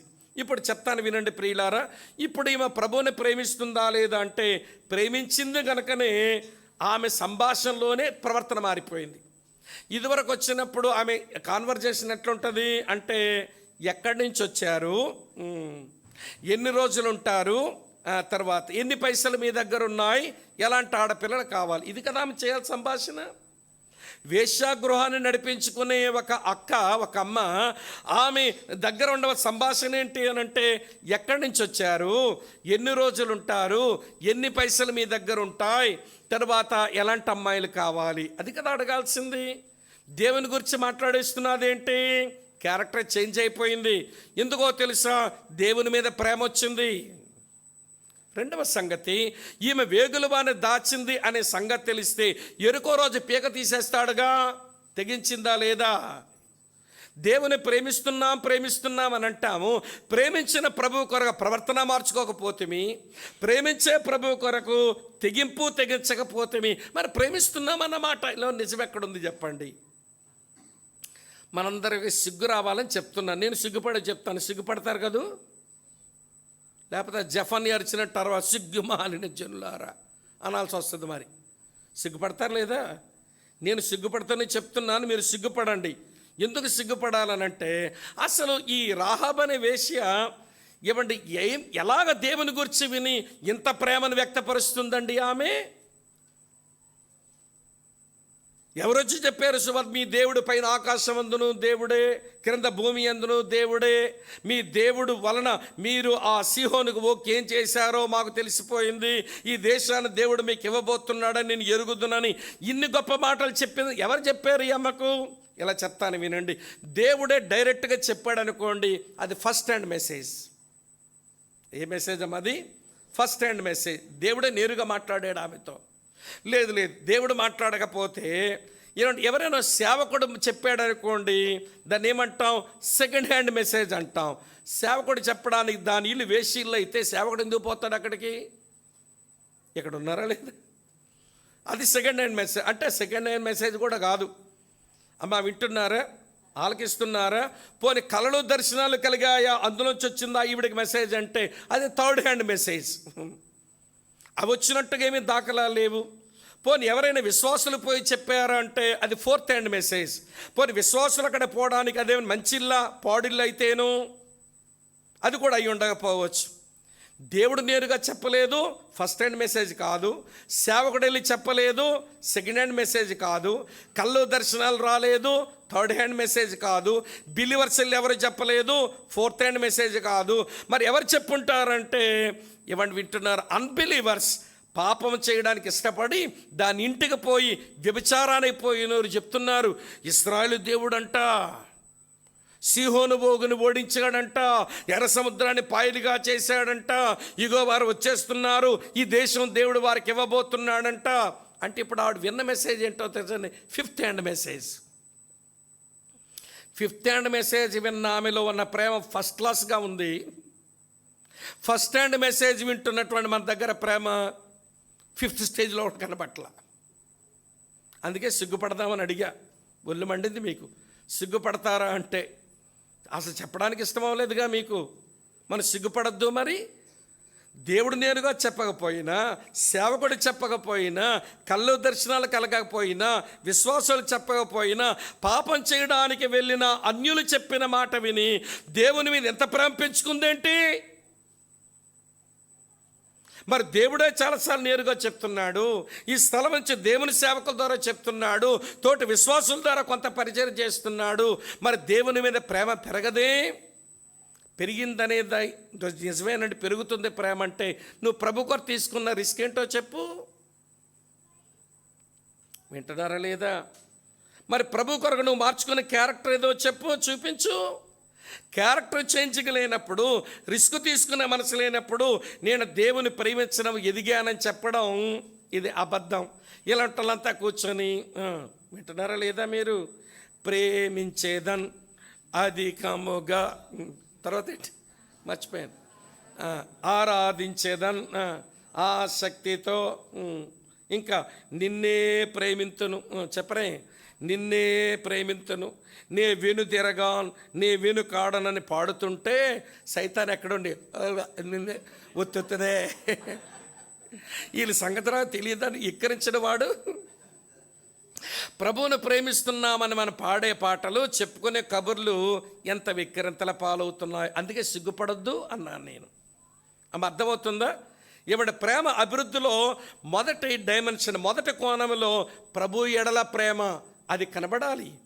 ప్రేమలో అభివృద్ధి చెందుతున్న వారు ఏమండి ప్రభు ఎడల ప్రేమలో అభివృద్ధి చెందుతారు. ఒకటి. రెండోది పరిశుద్ధుల ఎడల ప్రేమ. ఏంటంటే పరిశుద్ధుల ఎడల ప్రేమ. పరిశుద్ధుల ఎడల ప్రేమ కలిగి ఉంటే ఖచ్చితంగా మనం చేయాల్సిన పని ఏంటో తెలుసా? ఎడిఫికేషన్, క్షేమాభివృద్ధి కలిగించడం. ప్రభువుని ప్రేమించి అమ్మ వింటున్నారా, ప్రవర్తన మార్చుకొని సాహసం చేస్తున్నాను. ఇప్పుడు తోటి విశ్వాసాలను ప్రేమించి వాళ్ళకి క్షేమాభివృద్ధి కలిగించాలి. ఆలకిస్తున్నారా? క్షేమాభివృద్ధి కలిగించడం అంటే ఏంటి కాదండి. మొదటి తెస్సలోనిక పత్రిక 5:14 చదవండి, ఏమి రాసిందో. మొదటి తెస్సలోనిక పత్రిక 5:14, అక్రమంగా చేసి సహోదరులారా మేము మీకు బోధించినది ఏమనగా, అక్రమంగా నడుచుకున్న వారికి బుద్ధి చెప్పండి, ధైర్యం చెందిన వారిని ధైర్యపరచండి, బలహీనులకు ఓతనియండి, అందరి ఎడల దీర్ఘశాంతం కలిగి ఉండండి. ఇదేనండి ఎడిఫికేషన్ అంటే. తోటి పరిశుద్ధులుగా మనకు క్షేమాభివృద్ధి కలిగించడం అని అంటే ప్రేమ చేత. తోటి విశ్వాసులు క్షేమాభివృద్ధి కలిగించడం అంటే అక్రమంగా ఉన్నారనుకోండి, ఎవడ ప్రేమతో బుద్ధి చెప్పండి. ధైర్యం చెడిపోయారు అనుకోండి, వాళ్ళని ధైర్యపరచండి. బలహీనంగా ఉన్నారనుకోండి, వాళ్ళకి ఊతనియ్యండి. అందరిలా దీర్ఘశాంతం కలిగి ఉండండి. అది క్షమాభివృద్ధి కలిగించడం. ఇది ప్రేమల అభివృద్ధి చెందడం. మూడో సంగతి వింటున్నారా లేదా మీరు? ఏమంటే ప్రేమలో అభివృద్ధి చెందండి అని అంటే ఆ ప్రేమను ఆయనే డిపాజిట్ చేశాడు ముందు, అది ఇంక్రీజ్ అవ్వనివ్వండి. ఆ ప్రేమను ఆయనే మీ లోపల డిపాజిట్ చేశాడు, ఉచితంగా మీ లోపల ప్రేమను కుమ్మరించాడు. అందులో మీరు అభివృద్ధి చెందుతున్నప్పుడు ప్రభు ఎడల ఆ ప్రేమ అభివృద్ధి కావాలి, పరిశుద్ధుల ఎడల ఆ ప్రేమ అభివృద్ధి కావాలి. మూడో సంగతి, పాపుల ఎడల ఆ ప్రేమ అభివృద్ధి కావాలి. సిన్నర్స్, పాపుల ఎడల ఆ ప్రేమ అభివృద్ధి చెందితే యేసు ప్రభులా ఇట్లా ఉండాలి మన సంభాషణ.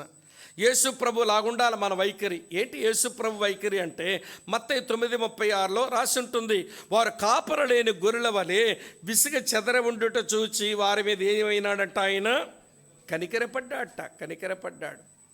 అంటే ఈ సిన్నర్స్ చూస్తున్నప్పుడు ఎవడి కనికరమతో కదిలిపోవాలి. Jesus moved with compassion. ఆయన కనికరమతో కదిలిపోయాడంట. అది రావాలి మరి పాపుల ఎడల ప్రేమ ఉంటే. తర్వాత యెరూషలేములో ఉన్నవారు, వారి మీద గొప్ప దేవుని శిక్ష రాబోతుంది, ఉగ్రత రాబోతుంది. వారిని చూచి యెరూషలేమని ఆయన చేసిన పని ఏంటనంటే కనికరపడ్డం లోపల ఇప్పుడు కన్నీరు కారుస్తున్నాడు, ఏడుస్తున్నాడు యెరూషలేం పట్టణాన్ని చూచి. పాపలు చూచినప్పుడు ఇదేనా మన వైఖరి? కనికరపడ్డం ఇదేనా మన అనుభవం? కన్నీరు ఏమైనా వస్తున్నాయా? ప్రియుల, నేను కొంతమంది సాక్ష్యాలు చదివినప్పుడు అలాంటి వాళ్ళు నాకు ఎందుకో భారతదేశంలో ఇట్లాంటి వాళ్ళు ఉంటారా ఉండరా అనిపించేసింది. వాళ్ళు చిన్న వయసులోనే, మీకు ఇదివరకే జ్ఞాపకం చేస్తుంటాను, ఒకసారి నెహెమ్యా గ్రంథం చెప్పాను. అబ్బాయి పేరు విలియం బర్న్స్, వాడి పేరు విలియం బర్న్స్. వాడికి 17 సంవత్సరాల వయసు. వాళ్ళమ్మ గ్లాస్గో సిటీకి సరుకులు కొనడానికి మార్కెట్ తీసుకుపోతేను, మమ్మీ మీరు వెళ్ళి సరుకులు కొనండి, నేను ఎక్కడ ఉంటానని నాడు బయట ఆగిపోయాడు. ఆమె దుకాణానికి పోయి షాపింగ్ మాల్కి వెళ్ళి సరుకులు కొనుక్కుంటే బయటకు వచ్చేసరికి విలియం కనబడ్డంలా. కానీ రోడ్డు మీద అంతా జనాలంతా పోగైపోయారు. వాళ్ళు అక్కడ ఏదో జరిగినట్టుందని వీడు కనబడ్డం లేదు, అక్కడ జనమంతా పోగయ్యారు. కొంపదీసిన కొడుకు ఏమైనా జరిగిందని ఆమె పరుగును వెళ్ళి నిజంగా తన కొడుకే ఉన్నాడు. ఏమైంది వాడికంటే ఏం అవలా, వాడు నేలమట్టంగిపోతున్నాడు, గట్టిగా ఏడుస్తున్నాడు, నిలబడుతున్నాడు, మళ్ళీ చేతులెత్తి ఏడుస్తున్నాడు, మళ్ళీ నేల వరకు వంగిపోతున్నాడు, గట్టిగా ఏడుస్తున్నాడు, మళ్ళీ చేతులెత్తి ఏమంటే అరుస్తున్నాడు, ఏడుస్తున్నాడు. వాళ్ళమ్మ గాబరా పడొచ్చి, నాన్న ఏమైంది, కడుపు నొప్ప లేకపోతే ఏమైనా ఇబ్బందిగా ఉందా, నీ హెల్త్ ఇష్యూనా ఏంటి, చెప్పరా నీ ప్రాబ్లం, ఎందుకు ఎలా ఏడుస్తున్నావంటే అంటాడు, మమ్మీ ఈ గ్లాస్గో సిటీ మార్కెట్లో ఇన్ని పాదాలు నరకం వైపు నడుస్తుంటే నవ్వుతూ నన్ను ఎలా నిలబడమంటావు? ఈ గ్లాస్గో సిటీ మార్కెట్లో ఇన్ని పాదాలు నరకం వైపు అడుగులేస్తుంటే నన్ను నవ్వుతూ ఎలా నిలబడమంటావు మమ్మీ? ఏడుపు వస్తుంది. గ్లాస్గో సిటీలో ఆ రోజుల్లో మత్తు మందులు ఎక్కించుకొని తాగుతా వ్యభిచారం పెచ్చురేగిపోయిన దినాలు ఆ రోజుల్లో. అమ్మ ఆలకిస్తున్నారా? ఇంకొక ఆయన గురించి చెప్తాను. ఆయన మీద పుస్తకం కూడా వచ్చింది, చదవండి. ఏమంటే ఆయన పేరు రాబర్ట్ ముర్రే మ్యాక్చైన్. 5 సంవత్సరాల పరిచయం చేశాడు. 25 సంవత్సరాల వయసులో సేవకు వచ్చాడు. 30 సంవత్సరాలకు చచ్చిపోయినాడు ఆ పిల్లగాడు. ఈ 5 సంవత్సరాల సేవలో స్కాట్లాండ్ ఒక్కసారి తిరగబడిపోయింది, మారిపోయింది. రివైవల్ వచ్చిందండి. బ్రోతల్ హౌస్లు మూసేశారు, గ్యాంబ్లింగ్ హాల్స్, పేకాట క్లబ్బులు మూసేశారు, మద్యపాన దుకాణాలు మూసేశారు, దేవుని వాక్యం తట్టు తిరుగుతున్నారు మనుషులు. ఏంట్రా ఇంత రివైవల్ ఎట్లొచ్చింది అని ఆశ్చర్యపడి అమెరికా దేశం నుంచి ఎవరి కొంతమంది హిస్టరీ రాసేవాళ్ళు స్కాట్లాండ్గా పోయి, యూకేగా పోయి స్కాట్లాండ్గా వెళ్ళి అతని వల్ల ఎట్లా ఉజ్జీవం వచ్చింది, ఏంటి కారణం అంటే ఎవరెవరు ఏదో చెప్తున్నారు, కానీ ఏ మందిరంలో పనిచేసేవాడో ఆ మందిరం దగ్గరకు వచ్చి ఎట్లా వచ్చింది అతని సేవలో ఇంత ఫలమనంటే అక్కడ సెక్స్టన్ వాచ్మెన్ నేను చూపిస్తాను రండి అన్నట్ట. అంటూ వాడు తీసుకెళ్తూ అన్నాడు, మీ ద్వారా ఉద్యమం రావాలని ఉందా, మీ ద్వారా దేవుని పని జరగాలని మీకుందా, అలా అయితే ఆయన చేసేట్లు చేస్తారా అన్నట్ట. చెప్పు మేము చేస్తామన్నారు. సరే ఆయన తీసుకుని వచ్చి చర్చికి పక్కని వెస్ట్రీ రూమ్ ఉంటుంది, సేవకులు ప్రార్థన చేసి సిద్ధపడే గది, ఆ గది దగ్గర తీసుకుని వెళ్ళి ఆ టేబుల్ దగ్గర ఉన్న కుర్చీలో కూర్చోండి ఇక్కడ ఒకరు అన్నట్ట. కూర్చున్నాడు ఒక ఆయన. కూర్చున్నాక మీ చేతిని తీసి గడ్డం కింద పెట్టండి అన్నాడు. గడ్డం కింద పెట్టాడు. బైబిల్ తెరవండి అన్నాడు. బైబిల్ తెరిచినాడు. బైబిల్ చదువుతూనే ఏడుస్తుంటాడు ఆయన. అలా ఏడవండి అన్నట్ట. నాకు ఏడుపు రావట్లేదు అంటున్నాడు వీడు. ఏమొస్తుంది ఏడుపు? ఆయన వలన స్కాట్లాండ్లో ఈ రివైవల్ రావడానికి గల కారణం ఏంటంటే దేవుని వాక్యం చదువుతూనే ఉంటాడు, కళ్ళల్లోంచి నీరు అలా పడుతూనే ఉంటాయి. ఇది నేను చూసిన అనుభవం. రండి ఇక్కడి నుంచి రండి అని ఆ రూమ్లోంచి పోడియం దగ్గర తీసుకుని వచ్చి 2 చేతులు ఎట్లా పెట్టండి అన్నట్ట. ఒక ఆయన వచ్చి ఇట్లా పెట్టాడు. వాక్యం ప్రకటించండి ఏదైనా అన్నట్ట. అతను ఏదో చెప్పబోతున్నాడు. అట్లా కాదు మీరు వాక్యం చెప్పినప్పుడు కళ్ళలోంచి నీరు కారనివ్వండి అన్నాడంట. పాపుల కొరకు కన్నీరు కారనివ్వండి అన్నట్టు. నాకు రావట్లేదు అంటున్నాడు పెద్ద మనిషి. రాబర్ట్ ముర్రే మ్యాక్చైన్కు మీకు అదే తేడా. పాపులు మార్పు చెందడానికి కారణం దేవుని వాక్యం చదువుతూనే ఆ పాపుల గురించి ఏడ్చేవాడు, దేవుని వాక్యం చెబుతూనే అతని పాపుల గురించి ఏడ్చేవాడు అని ఆ చరిత్రకారులు అవన్నీ వివరాలు తీసుకొని అతని మీద చివరిగా 3 మాటలు రాశారు. అందులో మొదటి మాట ఏంటంటే, అమ్మ వింటున్నారు మీరంతా, రాబర్ట్ ముర్రే మ్యాక్చైన్ గురించి చెప్పిన 3 మాటల మొదటి మాట ఏంటనంటే మీరంటే చాలా జాగ్రత్తగా, his life full of Bible text అని రాశాడు. అతని జీవితం నిండా దేవుని వాక్యమేనట. రెండవ మాట, is prayers are reverential prayers అన్నారు. అతను చేసిన ప్రార్థనలని దేవుడు గౌరవించదగ్గ ప్రార్థనలు అయిపోయినాయి అని రాశాడు. మూడవ మాట, is preaching full of Christ అని రాశాడు. అతని బోధ నిండా యేసు ఉండేవాడట. అతని బోధ నిండా యేసు. ప్రియ సోదరి స్నేహితులారా, ఇది కదా పాపుల మీద ప్రేమతో బతకవలసిన తీరు. ఇప్పుడు చెప్పండి, జీవమున్న క్రైస్తవులం, జీవం గల దేవుని సంగముల విశ్వాసం మన సంవత్సరాలు మన మీద దొర్లుతున్న కొలది అంతకంతకు అభివృద్ధి చెందవలసిన మనం క్రీస్తు వలె ఉండుటకు, క్రీస్తు సారూప్యంలోకి వచ్చుటకు, క్రీస్తు సంపూర్ణతలోకి వచ్చుటకు, క్రీస్తు పోలికలోకి వచ్చే ఆ దిశగా ఎదగవలసినటువంటి మనం ఆయన ఎట్టివాడై ఉన్నాడో అట్టివారమే బ్రతకడానికి ప్రేమలో అభివృద్ధి చెందవలసి ఉంది. ఇప్పుడు చెప్పండి, మన అభివృద్ధి ఎంతవరకు వచ్చిందో మూల్యాంకనం చేయండి, ఎవాల్యుయేట్ చేయండి, మళ్ళీ గోల్ని రిఫ్రెష్ చేయండి ఒక్కసారి, మరోసారి ప్లాన్ ఆఫ్ యాక్షన్ కొరకు పూనుకోండి. అప్పుడు మనం 11th ఇయర్ యానివర్సరీ బాగా చేసినట్లు అవుతుంది. ఇంతకంటే ఎక్కువ చెప్పలేను. మొదట అభివృద్ధి గ్రో ఇన్ గాడ్స్ లవ్ అయిపోయింది. రెండవ సంగతి చెప్తాను రండి. రెండవ సంగతి తెస్సలోనికీయులకు రాసిన 2వ పత్రిక 1వ అధ్యాయం 3వ వచనం. 1వ అధ్యాయం 3వ వచనం. సహోదరులారా, మేము ఎల్లప్పుడూ మిమ్మల్ని గూర్చి దేవునికి కృతజ్ఞతాస్తుతులు చెల్లించిన బద్దులమై ఉన్నాము. ఇది యుక్తమే. ఎలయనగా మీ విశ్వాసం బహుగా అభివృద్ధి చెందుచున్నది, మీ అందరిలో ప్రతివాడును ఎదుటివాని ఎడల చూపు ప్రేమ విస్తరించుచున్నది. ఈ వచనంలో ఉన్న రెండో అభివృద్ధి ఏంటనంటే గ్రో ఇన్ ఫెయిత్, విశ్వాసములో అభివృద్ధి చెందండి. అమ్మ వింటున్నారా? మన లోపలికి వచ్చిన విశ్వాసం దానికి అభివృద్ధి చెందే లక్షణం ఉంది. రోమాపత్రిక 1:17 నోట్ చేసుకోండి. అక్కడ పౌలు అంటాడు, విశ్వాసమూలముగా అంతకంతకు విశ్వాసము కలుగునట్లు, విశ్వాసమూలముగా అంతకంతకు విశ్వాసము కలుగునట్లు. విశ్వాసం అభివృద్ధి చెందాలి. ప్రభు నమ్మినప్పుడు ఏ విశ్వాసం అయితే ఉందో ఈ రోజుకి అదే విశ్వాసం అది ఎదగడం లేదు, అభివృద్ధి చెందడం లేదనంటే మనం విశ్వాస విషయంలో అభివృద్ధి విషయమై ఎక్కడ ఆగిపోయామని లెక్క. స్నేహితులారా వినండి, శిష్యులకు అది అర్థమైపోయింది ఒకసారి. అందుకనే నోట్ చేయండి వచనం.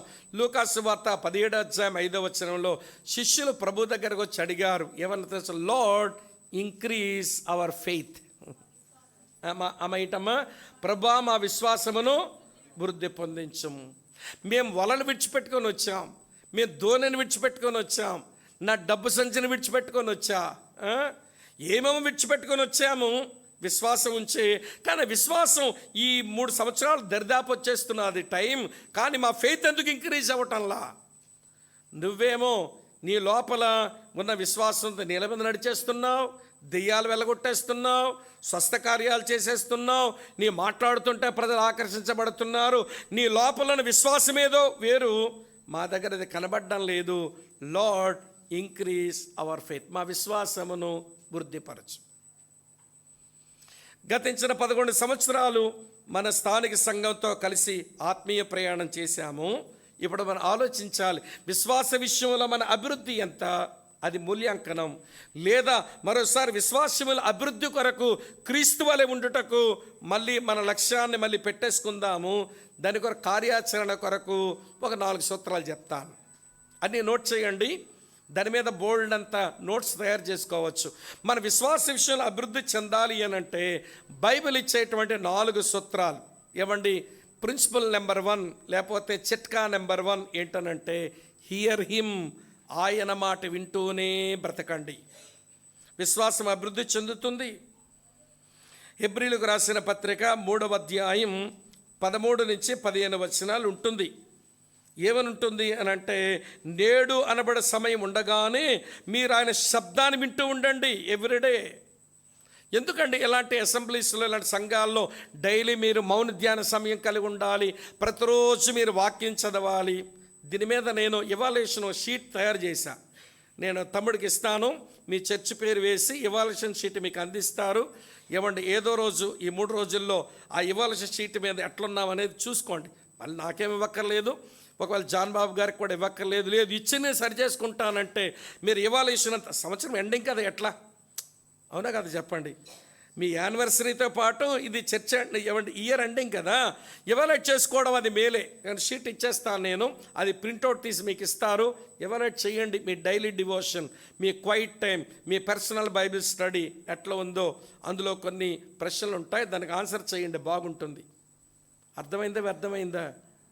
శుభం కోర్రా పిల్ల కొడుకంటే పందిట్లో బోడి పిల్ల అన్నట్టు మేమేదో యానివర్సరీ వాక్యం వినేద్దామని వస్తే ఈడు పనులు పెడుతున్నాడు ఏంటి అన్నట్టు అనుకోకండి, అది మేలు. కానీ ఇయర్ హిమ్, ఆయన శబ్దం ప్రతిరోజు వినండి. విశ్వాస విషయంలో అభివృద్ధి వస్తుంది, ఒకటి. నెంబర్ 2, రెండోసారి లుక్ ఎట్ హిమ్, ఆయన వైపే చూడడం నేర్చుకోండి. ఇలా మీతో చెప్పన, క్రైస్తవ భక్తి ఆయన చూడడంతో మొదలవ్వాలి. క్రైస్తవ భక్తి ఆయనతో చూడడంతో ఎండ్ అవుతుంది. బూదిగంత నివాసులారా చెప్పండి తర్వాత మాట ఏంటో, నా వైపు చూచి రక్షణ పొందండి. అది అది ఇనిషియల్ స్టేజ్. చూచి రక్షణ పొందాం. విశ్వాసమైన కర్తయు దాన్ని కొనసాగించువాడైనా, అది ప్రోగ్రెస్. మనం చూస్తూనే భక్తిలో కొనసాగాలి. 1 యోహాను పత్రిక 3:12 ఆయన ప్రత్యక్షమైనప్పుడు ఆయనను చూతుము, చూచిన రోజున ఆయనలాగే మనం ఉంటామన్నాడు. అది మన ముగింపు, అది మనకు క్లోజింగ్ స్టేజ్ అన్నమాట. అది మన ఫైనల్ స్టేజ్. చూపుతో భక్తి ఆరంభం కావాలి, చూపుతో భక్తి కొనసాగాలి, చూపుతోనే భక్తి ముగించబడాలి. కనుక విశ్వాస విషయంలో అభివృద్ధి చెందాలంటే ఆయన చూస్తూ బ్రతకడం రావాలి. నెంబర్ 2. నెంబర్ 3 ఏంటనంటే, వింటున్నారా లేదా మీరంతా? 3వది ప్రియులారా వినండి, ఆయనతో నడవండి. Walk with him. ఆయనకు దూరంగా అడుగులు వేయకండి. విశ్వాస విషయంలో బలహీనమైపోతాం. ప్రభువుకు దూరంగా అడుగులు వేసిన పేతుర్ని ఒక చిన్న పిల్ల, నువ్వు ఆ గెల్లైవాడుతో ఉన్నవాడు కదంటే, ఆయన ఎవరో నేను ఎరగను అన్నాడు. అంత విశ్వాసం ఎట్లయినాడండి? ప్రభు దగ్గర నుంచి అడుగులు దూరంగా వేసుకోవడం అలవాటై ఒక అవిశ్వాసిలాగా మారిపోయాడు. కనుక క్లోజ్గా నడవండి, ప్రభువుకు దగ్గరగా నడవండి ఎవ్రీడే. విశ్వాస విషయాలు అభివృద్ధి చెందుతాయి. ఎన్ని వచ్చాయి ఇప్పటి వరకు? 3 వచ్చాయి. 4వ సూత్రం ఏంటనంటే, మీట్ హిమ్. ఆయన కలుస్తూ ఉండండి. ఎక్కడ కలుస్తాడు ఆయన అంటే, మత్తయి 18:20 ప్రకారం పరిశుద్ధుల సహవాసములో ఉంటాడు ఆయన. కనుక సంఘ సహవాసాన్ని ప్రేమించండి. మందిరంలో కార్యక్రమాలకు రండి. అది వర్షిప్ టైమా, లేదా బైబిల్ స్టడీనా, లేకపోతే సంఘ ప్రార్థన సమయమా, లేకపోతే వినడం కాటేజ్ ప్రేయరా, పరిశుద్ధుల సహవాసములో ఆయన కలుస్తూ ఉండండి. లేకపోతే మీరు మరొక తోమ అవుతారు. పరిశుద్ధుల సహవాసములో ఉండని తోమ, ప్రభు పునరుత్థానుడై తిరిగి లేచాడు, మేమైనా చూచాము అంటే నేను నమ్మనన్నాడు. ప్రభు మళ్ళీ ప్రత్యక్షపరుచుకొని, ఏ తోమ, అవిశ్వాసివి కాక ఎట్లుండమన్నాడు? విశ్వాసమే ఉండవయ్యా. ఎందుకట్లా అవిశ్వాసమైనావు నువ్వంటే, పరిశుద్ధుల సహవాసములో ఉండక. నేను కొంతమందిని ఎరుగుతానండి, వాళ్ళకి సరైన సహవాసము లేక విశ్వాస విషయంలో దివాలా కోరులైన వారిని నేను ఎరుగుదను. ఏం బ్రదర్ ఎట్లా అయిపోయినారు మీరు? అసలు మీరు మాట్లాడుతుంటే మొదట మేము చూసిన వ్యక్తిలా అనిపించడం లేదే, ఏదో జరిగిపోయిందని అంటే, ఫెలోషిప్ లేదు బ్రదర్, ఇక అంతే, మేము ఎట్లా అయిపోయినాం. ఒక అక్క అంటుంది, తమ్ముడు మీతో ఉన్న రోజుల్లో ఎట్లుండేది, ఈరోజు ఎట్లయింది చూసావా? ఏంటక్క ఏమైందనంటే, మీతో ఉంటే సావాసంలో ఏదైనా తప్పు చేస్తే గద్దించేవాళ్ళు, కోప్పడేవాళ్ళు. వీడు చూసావా ఎట్లా చేశాడు? ఆ రోజులు ఎంత భయంతుండేవాడు వీడు. ఈ రోజున వరుస కాని పిల్లని పిల్లాడాడు వీడు. ఆ పిల్ల నాకు చెల్లి అవుతుంది, మరి దూర బంధువేం కాదు, దగ్గర బంధువే కదా నాకు ఆ పిల్ల. నాకు చెల్లంటే వాడికి ఏమవుతుంది? పిన్ అవుతుంది. ఇప్పుడు పిన్నినే ప్రేమించి వాడికి వెళ్ళిపోయినాడు ఎక్కడికో. మేము సావాసానికి దూరమై, ఏవండి, దేవుని పిల్లల సంఘానికి దూరమై ఈ రోజున మేము తలెత్తుకోలేని పరిస్థితి తెచ్చుకున్నాం మేము. కనుక వినండి స్నేహితులారా, మన విశ్వాసముల అభివృద్ధి చెందేందుకు ఈ 4 సూత్రాలు, ఇది అనుదినము పాటించవలసిన సూత్రాలు. అప్పుడప్పుడు కాదు ఇది. చెప్పండి. మొదటి మాట ఏంటమ్మా? ఆయన స్వరం వినండి. రెండో మాట ఏంటి తల్లి? ఆయన వైపే చూడండి. మూడో మాట ఏంటమ్మా? ఆయనతోనే నడవండి. 4వ మాట ఏంటి చెప్పండి? ఆయన్ని కలుసుకోండి. ఇంతకంటే ఎక్కువ చెప్పనక్కర్లా. మరో సంవత్సరంలో అడుగు పెడుతున్న మీరు క్రీస్తు వలె ఉండుటకు అన్ని విషయాలు అభివృద్ధి చెందాలి అంటే ప్రేమలో వృద్ధి చెందండి, తర్వాత విశ్వాసములో వృద్ధి చెందండి. మరొక 2 ఒకే దగ్గర ఉన్నాయి, చూపిస్తాను రండి. పేతురు రాసిన 2వ పత్రిక 3వ అధ్యాయం 18వ వచనం. 3:18 మన ప్రభువును రక్షకుడైన యేసుక్రీస్తు అనుగ్రహించు కృపయందును జ్ఞానమందును అభివృద్ధి ఇందులో మొట్టమొదట వింటున్నారా స్నేహితులారా? ప్రభు అయిన యేసుక్రీస్తు నందు జ్ఞానమందు అభివృద్ధి పొందండి. జ్ఞానం అంటే బైబిల్ గురించి బోల్డంత సమాచారం తెలుసుకోవడం, అది జ్ఞానం కాదు. హెబ్రీలకు జ్ఞానం అనే అర్థం వేరుగా ఉంటుంది. మనది వేరు, వాళ్ళది వేరు. మన జ్ఞానం అంటే ఇన్ఫర్మేషన్ గడించడం జ్ఞానం అనుకుంటాం. హెబ్రీలు అట్లా అనుకోరు, మొదటి శతాబ్దంలో యూదులు అట్లా అనుకోరు. జ్ఞానం అనేది ఒక చివరి దశ. దానికంటే ముందు, వింటున్నారా మీరంతా చెప్తాను, దానికంటే ముందున్న దశ అండర్స్టాండింగ్, దానికంటే ముందున్న దశ నాలెడ్జ్. అండర్స్టాండింగ్, విజ్డమ్ని వారు విజ్డమ్ అంటారు, ఈ రెండింటిని విజ్డమ్ అనరు. కానీ బైబిల్లో మనం ఎవరిని వింటున్నా తెలివితేటల జ్ఞానం అంటాం, గ్రహింపుని జ్ఞానం అంటాం, జ్ఞానాన్ని జ్ఞానం అంటాం. అసలు అది జ్ఞానం అంటే ఏంటంటే జ్ఞానం లేకుండా ఉంటాం. తమ్ముడు అంతేనా? ఇప్పుడు చెప్తాను వినండి. జ్ఞానం చివరి దశ, విజ్డమ్ లాస్ట్ స్టేజ్. దానికంటే ముందు అండర్స్టాండింగ్, దానికంటే ముందు నాలెడ్జ్ అంటే అక్యూములేషన్ ఆఫ్ ద ఫ్యాక్ట్స్, అనగా సత్యాలను వాస్తవాలను సమీకరించుకోవడం, అది నాలెడ్జ్. అది తొలి దశ, అది ఉండాలి. అర్థమైందమ్మా నేను చెప్పింది? Accumulation of the facts. అది అటు తరువాత అది అండర్స్టాండింగ్లోకి రావాలి, అంటే గ్రహింపులోనికి రావాలి. గ్రహింపులోనికి రావడం అంటే అర్థం ఏంటంటే ఎసిమిలేషన్ ఆఫ్ ద ఫ్యాక్ట్స్, అంటే ఎరిగిన వాస్తవాలు సత్యాలను జీర్ణం చేసుకోవాలి. అది అండర్స్టాండింగ్, అంతే. అర్థమవుతుందా? విజ్డమ్ అవ్వలేదు అప్పుడే. Accumulation of the facts, assimilation of the facts, ఇది రెండు. మూడోది విజ్డమ్ ఏంటనంటే యాక్ట్ ఆన్ ద ఫ్యాక్ట్. నీ దగ్గరకు వచ్చిన సత్యం ప్రకారం చెయ్యి, అప్పుడు జ్ఞానం వచ్చినట్టు లెక్క. సమాచారం తెలుసుకుంటే జ్ఞానం కాదు, సమాచారాన్ని గ్రహించేస్తే జ్ఞానం కాదు, తెలిసిన సమాచారం ప్రకారం బ్రతికితే జ్ఞానం. అది హెబ్రీలకు అండర్స్టాండింగ్, అది బైబిల్లో మొదటి శతాబ్దంలో ఉన్న వారి యొక్క అండర్స్టాండింగ్. ఇప్పుడు ప్రభు అంటున్నాడు, ఎవడి పేతురు ద్వారా మీరు ఎవడి క్రీస్తు వలె ఉండుటకు అన్ని విషయాల్లో మీరు అభివృద్ధి చెందడమనంటే జ్ఞానములో అభివృద్ధి చెందండి. ఎవరి జ్ఞానం? ప్రభు అయిన రక్షకుడైన యేసుక్రీస్తు గురించి జ్ఞానం. వినండి ప్రియులారా, వినండి. ప్రభు అయిన యేసుక్రీస్తు గురించి జ్ఞానం. ఇక్కడ యేసుక్రీస్తు యొక్క ఫుల్ నేమ్ ఉంది. పేతురు ఈ పేరును 3 సార్లు ప్రస్తావిస్తాడు ఈ పత్రికలో. 2వ పత్రికలో చూడండి, 11వ వచనంలో ఉంటుంది. మొదటి అధ్యాయం 11వ వచనం, ప్రభువును రక్షకుడైన యేసుక్రీస్తు అడుగునుంటుంది చూడండి 11వ వచనంలో. తర్వాత 20వ వచనంలో చూడండి, వారు ప్రభువును రక్షకుడైన యేసుక్రీస్తు అని ఉంటుంది. ఇప్పుడు మనం చదివిన వచనంలో ప్రభువును రక్షకుడైన యేసుక్రీస్తు అని ఉంటుంది.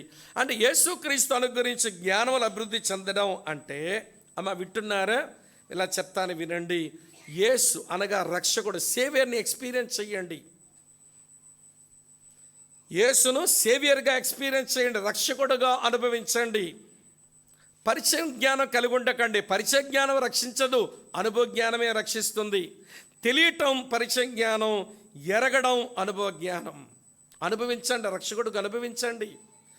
ఆ యేసు ఎవరో తెలుసా? క్రీస్తు. క్రీస్తు అంటే సఫిషియంట్ వన్, సరిపోయిన వానికి అనుభవించండి. బోధకైనా, ఆలోచనకైనా, సమస్యకైనా, ఇరుకులకైనా, ఇబ్బందులకైనా యేసును సరిపోయిన వానికి అనుభవించండి. Saviour became sufficient one. రక్షకుడు ఏమైనాడు? మాట్లాడరే, సరిపోయిన వాడైనాడు. ఇప్పుడు క్రీస్తుగా మాత్రమే కాదు, ఆయన అనుగ్రహించే జ్ఞానం ఏంటనంటే ఆయన ప్రభువుగా మీరు ఆస్వాదించండి. ఆయన sovereign, your sufficient one became your sovereign. ఆ సరిపోయిన వాడు నీ జీవితం మీద ప్రభు అయిపోయేలాగా ఆ జ్ఞానంలో అభివృద్ధి చెందండి. మళ్ళీ చెప్పనా? యేసు క్రీస్తు ప్రభు. యేసు అనగా రక్షకుడని ఎరుగుదము, క్రీస్తు అనగా సరిపోయిన వాడని ఎరుగుదము. ప్రభు అంటే ఆయన సార్వభౌముడని ఎరిగి ఆయన సార్వభౌమాధికారం కిందకి రండి, సరిపోయిన వానికి అనుభవించండి, రక్షకునిగా ఆయన అనుభవించండి. అప్పుడు ఆయన జ్ఞానములో అంతకంతకు అభివృద్ధి చెందుతున్నట్టు లెక్క. కనుక మరో సంవత్సరంలోకి ప్రయాణం చేయబోతున్న మీరు ఆయన జ్ఞానమందు అభివృద్ధి చెందండి, ప్రేమ యందు అభివృద్ధి చెందండి, విశ్వాసమందు అభివృద్ధి చెందండి, జ్ఞానమందు అభివృద్ధి చెందండి. ఇంకొకటి ఉంది, ఒక 3 నిమిషాలు చెప్పి ముగిస్తాను. మరొకటి ఏంటనంటే కృపయందు అభివృద్ధి చెందండి. అమ్మ దేంట్లో అభివృద్ధి చెందాలి? వినండి చెప్తాను. విశ్వాసం ద్వారా కృపచేత రక్షించబడ్డాం. ఆల్రెడీ ఎక్స్పీరియన్స్డ్ గ్రేస్ అయిపోయింది. ఆయన కృపచేత రక్షించబడితివి అయిపోయింది. రెండవ సంగతి వింటున్నారా మీరంతా? అది ఎఫెసీ 2:8 ఉంటుంది కదా, విశ్వాసం ద్వారా కృపచేతనే రక్షించబడ్డాము. అయిపోయింది. ఏమంటే కృపచేత రక్షించబడ్డాము, అది ఎక్స్పీరియన్స్డ్ గ్రేస్, మనం అనుభవించిన కృప. తిమోతికి రాసిన 2వ పత్రిక 2వ అధ్యాయం 1వ వచనంలో, నా కుమారుడా క్రీస్తు యేసునందు కృపచేత బలవంతుడు కమ్ము. ఇదేంటిది? ఏమండి, స్ట్రెంగ్థెన్ అవ్వడానికి. సాల్వేషన్ ఎక్స్పీరియన్స్కి ఒక కృప, మన స్ట్రెంగ్థెన్ అవ్వడానికి మరో కృప. ఇది కూడా ఎక్స్పీరియన్స్ చేసినాము. ఇది ఎక్స్పీరియన్స్డ్ గ్రేస్. అమ్మా వింటున్నారా? ఆయన కృపలో మనం బలవంతులమైతిమి. మూడో సంగతి చెప్తాను. పౌలు భక్తుడు అంటాడు 1 కొరింథీ పత్రిక 15:10లో, నేను ఏమై ఉన్నానో అది దేవుని కృపలన అయి ఉన్నాను. అందరికంటే ఎక్కువగా ప్రయాసపడ్డాను. ప్రయాసపడింది నేను కాదు, నాలో పనిచేస్తున్న దేవుని కృప. ఇది సర్వీస్ కొరకైన కృప. Grace for salvation, grace for strengthening, ఏమంటే గ్రేస్ ఫర్ సర్వీస్. ఏమండి, రక్షణ కొరకు కృప అనుభవించినాము, బలపరచబడ్డం కొరకు కృప అనుభవించినాము. చెప్పండి. తర్వాత సేవ కొరకు కృప కొంతమంది అనుభవించారు, కొంతమంది అనుభవించలేదు. పరిచర్య చేయడానికి, సేవ చేయడానికి ఇది అనుభవించాలి. కానీ అనుదినము మనం ఎక్స్పీరియన్స్ చేయవలసిన, కృపలో అభివృద్ధి చెందవలసిన ఏమండి ఒక 4 మాటలు ఒకే దగ్గర చూపించి ముగించేస్తాను. తెస్సలోనికీ రాసిన 2వ పత్రిక చూడండి ఎంత బాగుంటుందో. తెస్సలోనిక సంఘానికి రాయబడిన 2వ పత్రికలో ఒక 4 విషయాల్లో ఈ కృపలో మనం అభివృద్ధి చెందుతూ రావాలి. ఇది ఒక రోజుతో అయిపోయేది కాదు. మనం చచ్చే వరకు లేదా మన ప్రభు వచ్చే వరకు ఈ కృపలో మనం అభివృద్ధి చెందాలి. 2:16-17 వచనాలు. తెస్సలోనికీ రాసిన 2వ, మన ప్రభు అయిన యేసుక్రీస్తును ఇక్కడి నుంచి మనల్ని ప్రేమించి కృపచేత నిత్యమైన ఆదరణీయు, పులి స్టాప్ తమ్ముడు అక్కడ అంటే ఆగండి ఒకసారి. కృపచేత నిత్యమైన ఎటర్నల్ కంఫర్ట్, అది ఎవ్రీడే ఎక్స్పీరియన్స్ చేయాలి మనం. గతంలో ఆదరించబడ్డాం కానీ ఇప్పుడు ఆదరణ లేదనుకోవద్దు. ఆయన కృపచేత నిన్ను ఆదరించగలడు. కృపలో అభివృద్ధి చెందుతున్న నీవు ఎవ్రీడే ఆయన కృపచేతను కంఫర్ట్ చేయబడుతూ ఉండాలి. ఇందులో అభివృద్ధి చెందాలి. ఒకటి. తర్వాత ఏం చెప్తాముడు? శుభ నిరీక్ష, బ్లెస్సెడ్ హోప్. చాలు. ఆ కృపతోనే శుభప్రదమైన నిరీక్షణ అనుగ్రహించినాడు. ఇందులో కూడా హోప్ని మనం ఎవరిని మిస్ అవ్వకూడదు. ఆశలనేవి లేకపోతే ఇక చావుకే మన బ్రతుకులు దారితీస్తాయి. ఆశలు చంపుకోకండి. ప్రభువునందు నిరీక్షణ కలిగిన వారు, ఆశలు కలిగిన వారు ఉండాలి.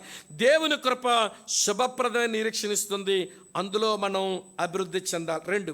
తర్వాత చెప్తాముడు, అనుగ్రహించిన మన తండ్రి అయిన దేవుడు. ఉందా? పులి స్టాప్ ఉందా తమ్ముడు? అంటే ఇంకా కృప చేసే పనులు ఏదో ఉన్నాయి. ఇంకా తర్వాత చదువు. మీ హృదయములను ఆదరించి. ఉందా? పులి స్టాప్ ఉందా తమ్ముడు? అంటే ఇంకేదో ఉంది, చదవండి. ప్రతి సత్కార్యమందును ప్రతి సద్వాక్యమందును మిమ్మను స్థిరపరచునుగాక. వినండి ఇప్పుడు. నిత్యమైన ఆదరణ, ఎటర్నల్ కంఫర్ట్, శుభ నిరీక్షణ, బ్లెస్సెడ్ హోప్. దాని తర్వాత ఏంటంటే ప్రతి సత్కార్యమందు మీరు స్థిరులు అవ్వాలి. దేవుని కృపే ప్రతిరోజు ప్రతి సత్కార్యమందు మిమ్మల్ని స్థిరులుగా చేస్తుంది. అందులో ప్రతిరోజు సత్కార్యాల్లో స్థిరులు అవ్వండి. దాని తర్వాత దేవుని కృపే 4వ విషయం, ప్రతి సద్వాక్యమందు స్థిరపరుస్తుంది. చెప్పండి. సద్వాక్యమందు స్థిరులం కావాలన్నా, సత్కార్యాల్లో స్థిరులం కావాలన్నా, శుభప్రదమైన నిరీక్షణలో కొనసాగాలన్నా, అలాగే నిత్యమైన ఆదరణ పొందుతూ బ్రతకాలన్నా ఏమండి సోర్స్ ఏంటనంటే గ్రేస్ ప్లస్ నథింగ్. కృప తప్ప వేరొకటి లేనే లేదు. అర్థమైందా అండి? కృపతోనే నిత్యమైన ఆదరణ, కృపతోనే శుభప్రదమైన నిరీక్షణ, కృపతోనే సత్కార్యాలను స్థిరమవుతాం, కృపతోనే సద్వాక్యమైన స్థిరమవుతాం. దీనికి 3 అండర్లైన్ చేసుకొని ఈ సంవత్సరానికి ఒక ప్రామిస్ లాగా అనుకోండి. మీరు ఎన్నో ప్రామిస్లు ఉంటాయి, ఇది మంచి ప్రామిస్ మనందరి కొరకు. కింద 3 చదవండి, ముగించేస్తాను ఈ మాట.